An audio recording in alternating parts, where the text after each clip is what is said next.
Okay, so today I'm interviewing Alan Becker. A lot of you know who he is, some of you don't. He has almost 20 million subscribers on YouTube, which blows my mind. And he does these crazy animations that are this like Minecraft um, versus stick figure animation. And he's got almost 20 million subscribers. So I just wanted to ask him to come on today and tell us all a little bit about his company and what he does. So Alan, welcome, and please tell me a little bit about your company and what you do. Sure. Yeah. Thanks for having me. Well, my company right now is me and a bunch of animators. Uh, the number keeps changing. It's like 10 to 15 animators. They're all over the world. Stick figure animation it has a whole like community of people that all do stick figure animation, and I dipped into that community and found a lot of animators, and so I yeah, they range from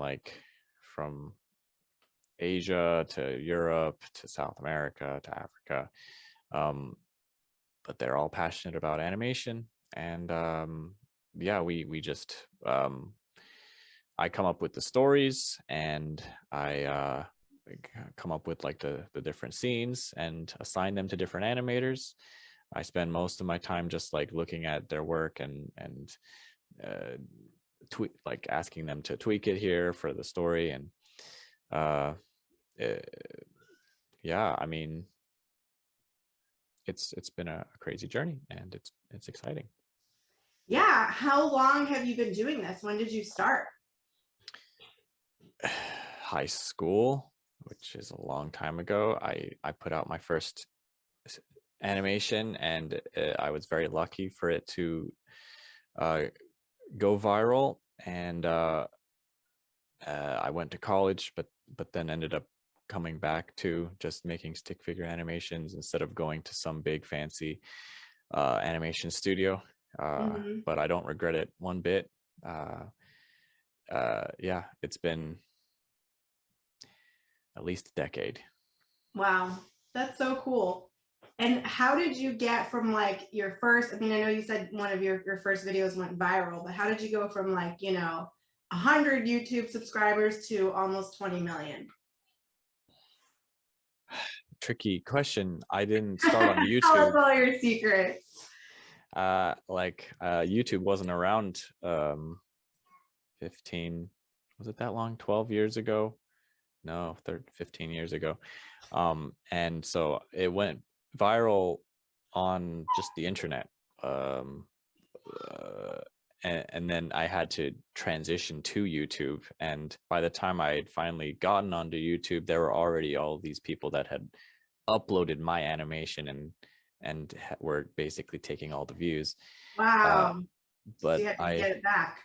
Yeah, there were, YouTube eventually had like a copyright system where I could claim them and then rise finally up to the top of the search results. And I mean, like, my initial videos were definitely popular, but like I kept having to make newer and newer videos that were became the new most popular ones, and continue to kind of reinvent my content and brand. That's awesome. And then were you doing the stick figure versus Minecraft from the beginning, or was that something that came in kind of a little later? That was later, yeah. Minecraft wasn't around until 2011, and I That's how much was I know about Minecraft. I don't I don't blame you. Um, yeah, I was doing just like animator versus animation was my first one, and it was just a bunch of about stick figures on a desktop screen fighting back against the person that was animating them, Wow. taking advantage of all of the different user interface elements like the paintbrush and the fill bucket and the all kinds of things. Uh, so that was like my bread and butter. But then like I got into Minecraft around 2011, and I just really wanted to make an animation about it, and that animation was what pushed me from I don't know, I was maybe at 600,000 subscribers to 1 million in like a month. And Wow. it just kept going. That video eventually became the #1 most viewed Minecraft video on YouTube. Wow. So all of my friends' kids definitely have seen your videos, 100%. That's really cool. Okay, so in your, I want to say like meteoric rise, but at the same time, it's like one of those things where I know for all business owners, you have like what's under the water is like a lot more than what you see. So I'm sure that there was a lot of hard work to get there, and you've had to build teams and run into people that you trust, and then people that maybe weren't worthy of that trust. What would you say was like maybe your hardest thing, in building your team? Yeah, hardest thing in building my team was having the courage to trust that anyone else could tell my story the way I want to tell it.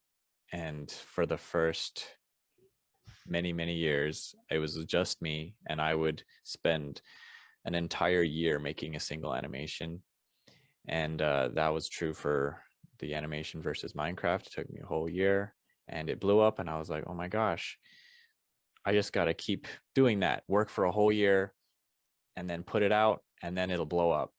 That's the formula. But then like my next one didn't blow up as much as I expected it would.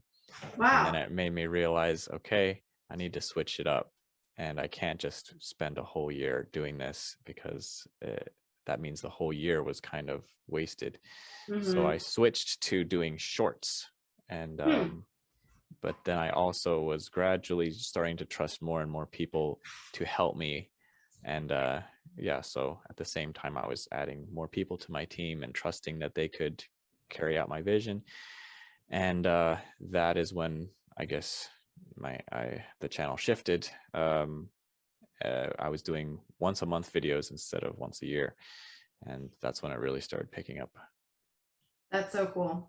I love that. Okay, and then I think you've been a client of mine for like about 2 years now.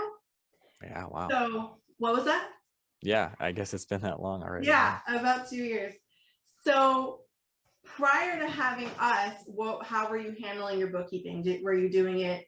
You weren't doing it at all, right? As far as no, I wasn't. My business was just me, bunch of animators. We're basically operating as if we're just friends, and I'm just paying them based on just numbers that they come up with their hours, and so informal, no documents, no contracts, no nothing. Wow. Good times. Okay, so how do you feel like having us doing your bookkeeping changed your company, or how did it help you? It gave me a huge peace of mind that I was actually doing things the way the law tells me to. And I mean, I've definitely, for the first several decade of my career, just like skirted past, I don't know, did the bare minimum to a that I considered legal, but I don't think it was legal. And but yeah, working with you guys has given me a huge peace of mind that I'm actually like sending out 1099s to all of my animators like who make more than $600 a year, and keeping track of all my expenses, and I don't know, just huge peace of mind. I don't have to worry about it. It doesn't have That's so great. I love hearing that, because that's actually part of my mission statement. The main part of my mission statement is complete and perfect financial records for your peace of mind. So to hear someone say it back to me, like I have peace of mind, makes me really happy to hear that. And like we're doing our job, because that's, after all, just having bookkeeping records is great, but peace of mind is what everybody is after. That's what entrepreneurs need, so they can concentrate on what they're doing. So I love hearing that. Good. And I guess in closing, is there anything that you want to say to our audience? I know a lot of entrepreneurs are probably in the same place as you. They're just doing the bare minimum that they had to do, and they're looking at either hiring someone in-house or hiring someone external to help them with that. Is there anything you want to say to them, or any words of wisdom you want to give to aspiring entrepreneurs and artists? Yeah, I definitely recommend getting someone to do your bookkeeping. Like for me, getting that end of the year annual report, just seeing all the numbers laid out for the at the end of the year, seeing like my profit, my loss, like my expenses. It actually helped me see a bigger picture of my company. And for me, in my specific situation, I realized that I was making a lot more than I was spending, and there was a lot more room for me to be more aggressive with my spending to grow the business. Yeah. Something I wouldn't have really known because I didn't know the numbers completely. Right. And you could get some tax planning so that you could save some money on taxes. Your CPA and your financial management team is helping you with that, I know. Yeah. Good. Well, I love hearing that, and I'm so happy that we could be working together. And I hope that our audience appreciates this, because this is a guy with 20 million followers on YouTube that I asked if he would come let me interview him. So thank you so much for your time, Alan, and I'm looking forward to speaking with you again soon. Awesome. Thank you so much for having me.